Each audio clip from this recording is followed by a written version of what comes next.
Well, y'all asked for it. They coming. They coming.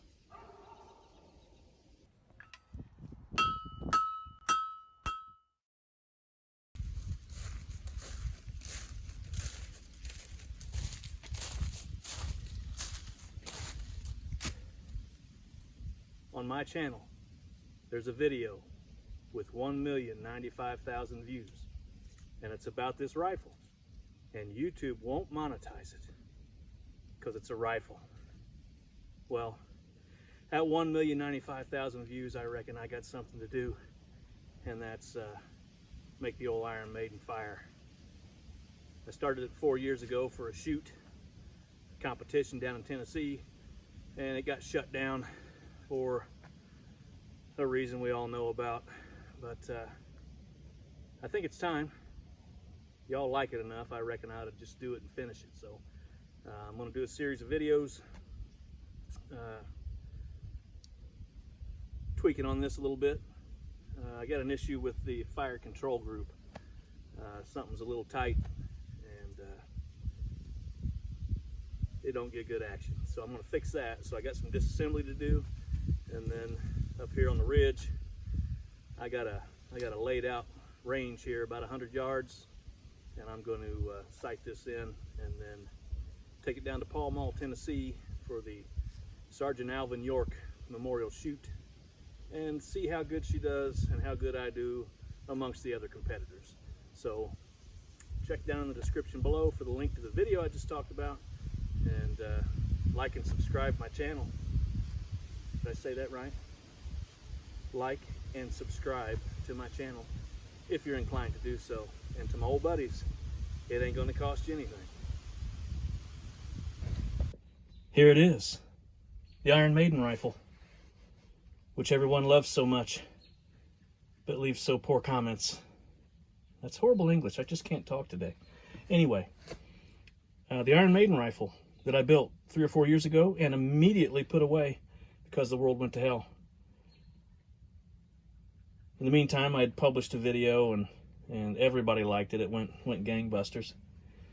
And I had a lot of funny comments. I had some sensible assessments and some things that made me proud, and then I had comments that were just plain ignorant. So let me address a few of those. The first one. This is white oak. This is curly oak.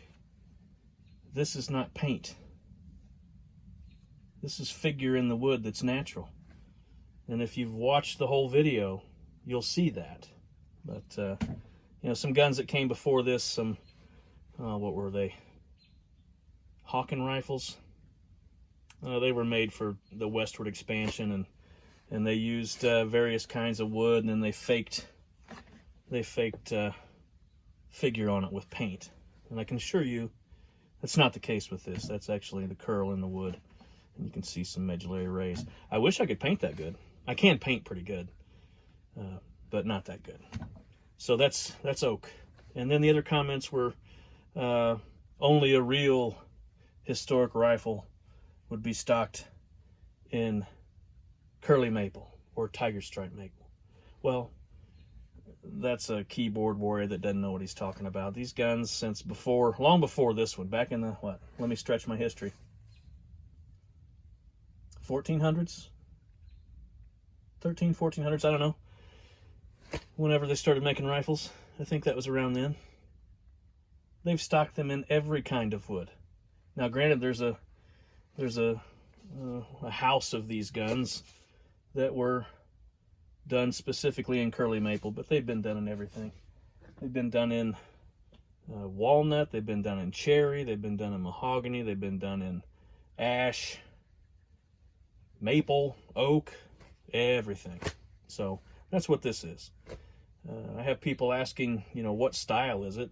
It's kind of tied to a Southern Mountain style of rifle, but it's specifically built for a competition that has traditionally taken place in Tennessee. Kind of a culture grew up around it, and that's hog shooting, or chunk gunning or over the log shooting or a beef shoot or a turkey shoot. Old boys that get together for the original American sport, shooting guns. So yeah, get together on a Sunday with your neighbors and your buddies and your relation and compete against one another for prize cuts of ham or prize cuts of beef or turkeys or you name it. It's a meat shoot. So whoever does the best takes home the best cuts of meat. That's the idea. But these kind of stylings are from that region in Tennessee. You know, I've got problems copying things. Not that I can't. I mean, I've done some projects where somebody wanted me to copy something exactly, and I'm pretty good at copying things exactly. I'm, you know, let me toot my own horn. I'm good at it, but that's pretty boring to me. I don't like to do that. So what I did with this is I kind of picked some of the features that I really liked, and I excluded some of the features I didn't like or I thought would just result in poor performance. But I didn't want to get too far out of frame and do something goofy. I guess the major thing I did was I raised the drop of that wrist a little bit, because this type of shooting, you lay down on the ground. It's not offhand. So when you lay down on this rifle on the ground, you want a pretty straight line to your shoulder. And some of those early guns were, I mean, they had some significant drops at the wrist there. And some of them had really short lengths of pole. And I got kind of long arms, and I needed something a little bit longer and a little bit straighter. So that's what we have here. So, now issues I have with the gun. I knew about this issue, but the shoot canceled and I just stopped. I've got an issue with the fire control group. These are set triggers. One of these takes most of the tension up on the spring, and then that's your set trigger, and then that front one is your touch trigger. And you can adjust these to where you just gotta brush that and it'll go off. But the procedure is you would pull that set trigger and you should hear a click. And I wasn't hearing much of a click then. There, it's set. And then you'd pull that back to half cock. Then you'd put your nipple right there on the drum. And then you'd pull her back to full cock. And then you'd hit this set trigger and it should drop the hammer. But I just heard it. I heard it drop. I heard it hit the sear and click. Or excuse me, I heard it hit the sear. But nothing happened up here. Now if I pull this real hard, I can release that. But something's tight in here. And I've either got a screw, you know, before I put the trigger guard on, it functioned fine. But once I put the trigger guard on, I was starting to have issues there. And now, since it's been sitting around and it's sucked up some humidity, it's really tight and it's not working right. And for it to fire, I got to make that work right. So I've got to take this very ornate trigger guard off and get to the heart of the problem there. So I've got a couple screws, I got a couple tack nails to pull, and then see what's going on there. I don't think I'll have to do too much work, but it will be involved.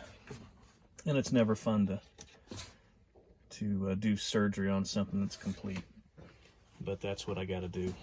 I'd like to get this wrapped up by Friday. And tonight is Monday. And there's a Valentine's Day, I think, on Wednesday. So I got 1, 2, 3, 4 days. And I got about an hour and a half to 2 hours on each of those days to do this. So collectively, what's that math? Let's round it up. I've got 2, 4, 6, 8 hours to fix that. That should be plenty of time. So stay tuned, and I hope you enjoy this. Okay, let the surgery begin. I've got a screw here to take out. I've got a nail here to take out. Got a nail here to take out. And then back here, let me adjust screen here. There it is. We got it all. Yeah, I got it all. And then I got a screw there. So screws should be easy. These nails might not be so easy. Gently.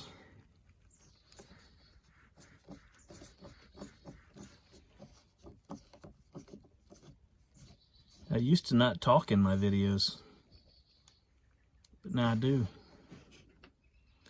Maybe you'll learn something. I did this trigger guard. I'm of a suspicion that blacksmiths enjoyed looking at blacksmith work. And I know in the South there are some churches that have some beautiful ironwork, and they would have been familiar with these crosses and these spades and such. So I didn't want just a square or a round. I thought I'd have some fun and make it pretty and make some little secrets. So that's what I did. That's a two-piece trigger guard. And now the fun part. I don't know how well this will work. I chamfered these because I wanted them to look. Yeah, that's not going to work. That one, maybe. Yeah, that's good. Yeah, this will be fun. I wanted those to look like rivets, and they do. And to do that, I chamfered them, and yeah, that'll be tedious. I got this finish and this patina just perfect, and now I think I'm gonna butcher it. I could try prying under it, under the trigger guard there, but I don't know.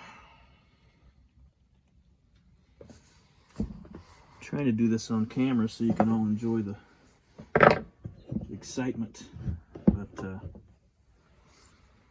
it makes it kind of hard to work as well. Aha! I felt something. What did I feel? There we go. I think I can get it now. Yeah. There we go. That's good.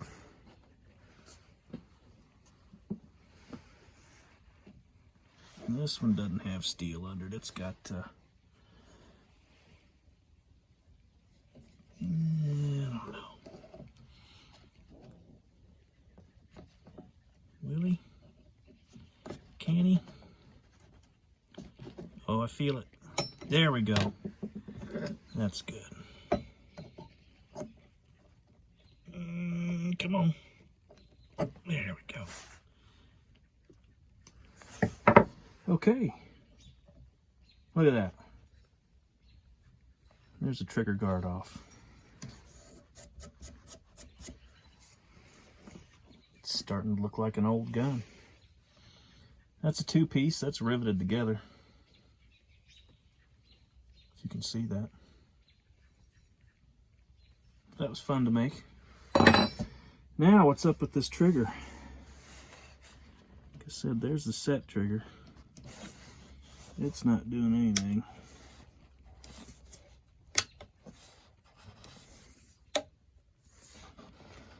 It wants to. Yeah, it's bound somewhere.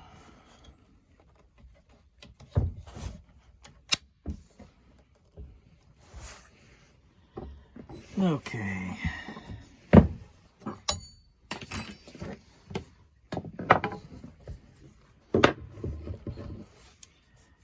gonna have to pull the lock.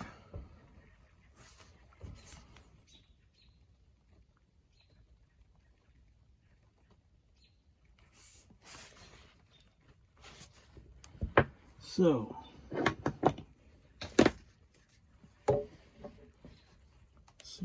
able to see this. Maybe.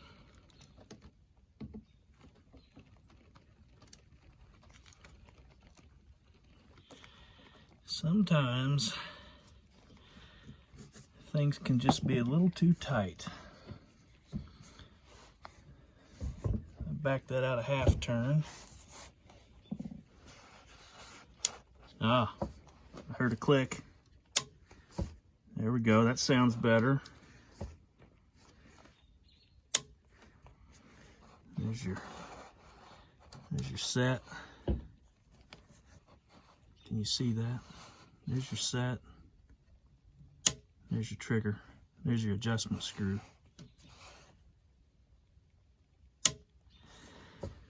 So let's set that.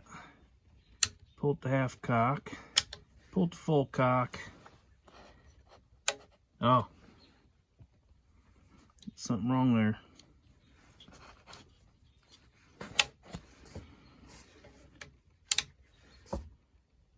What's going on there?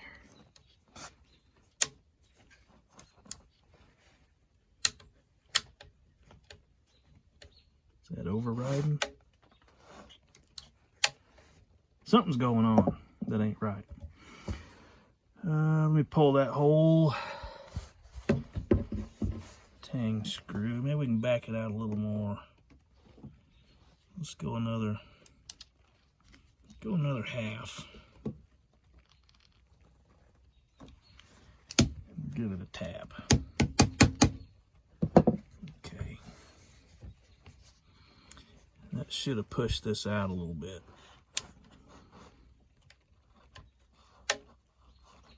Yeah, something's hung up in the spring there. Okay. Just get that all the way out.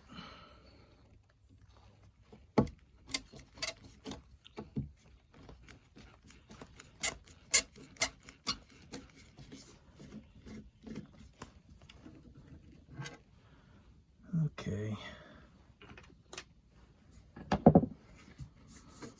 Tang screws out.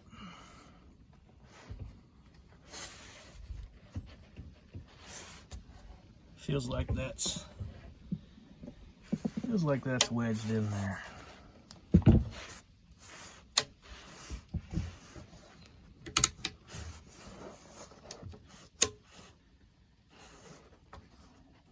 Doesn't sound real strong either.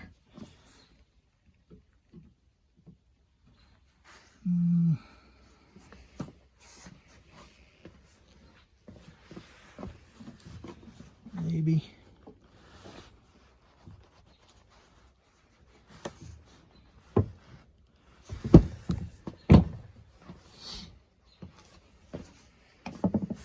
I got another screw here.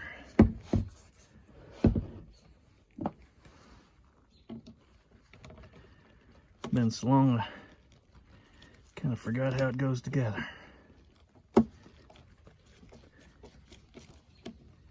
Now that I'm messing with the metal, I'm gonna have to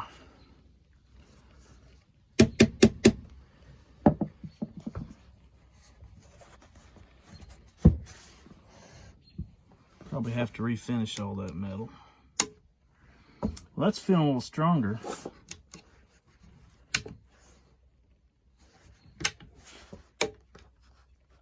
Not quite.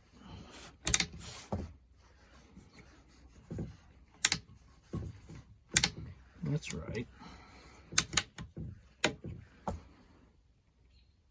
Yeah, I got something going on with the sear engagement.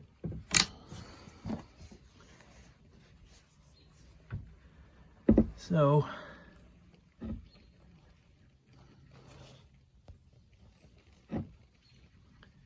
go ahead and pull this all the way out, and then I'll pull the lock. So there's the triggers out. Some tang screw.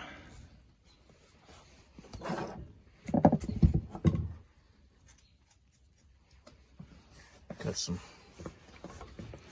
some good corrosion. Okay. That just feels weak.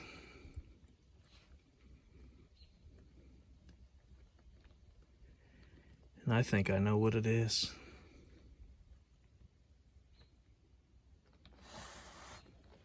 Let you see too. Yeah, that's exactly what it is. See this mainspring back here? That's what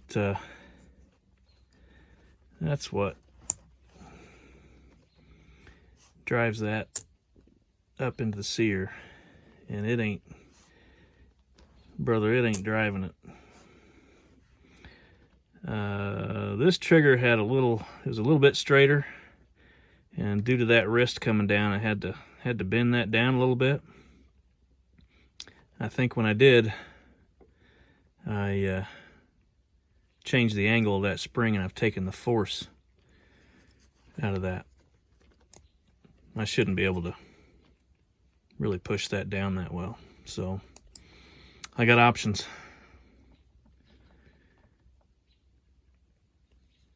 What will they be? I think I'm going to have to stop filming here and just jack around with stuff. So let's call this video 1, and then video 2 I'll figure out what's going on here and get to it. But I'm trying to take advantage of daylight. I'm off grid with a battery light and what's left of daylight, and I need to split some firewood for tonight's heat. So I'll call this the end of video number 1, and maybe I can post a video every day of this. See what happens. So got any questions, comments, or concerns? Leave them in the comments below. If you want me to shut up and not talk and go back to making videos like I used to, let me know. If you want to hear any stories, let me know. I can talk about anything. So we'll leave it at that. I'm gonna work on that trigger. Thanks for watching. Okay. So you can see. Sorry for the dodgy camera work, but it is what it is. See that little piece of metal down there sticking out? That's what the that trigger hits to release the hammer or the cock. So it's in perfect position, and it works, it functions.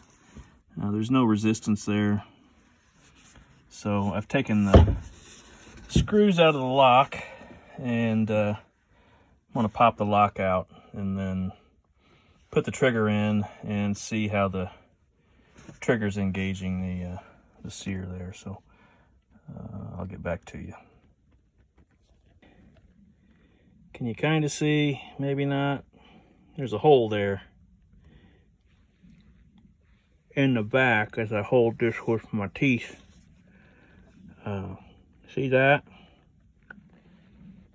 In the hole there.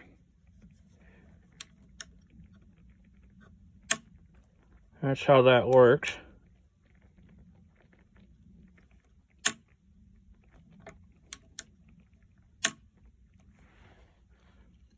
I think what I got is an issue of the mainspring on that trigger not having enough guts to set the sear, because I kind of changed the angle of things in there. So that's what I'll work on. But I just wanted you to see that before I close down the first video.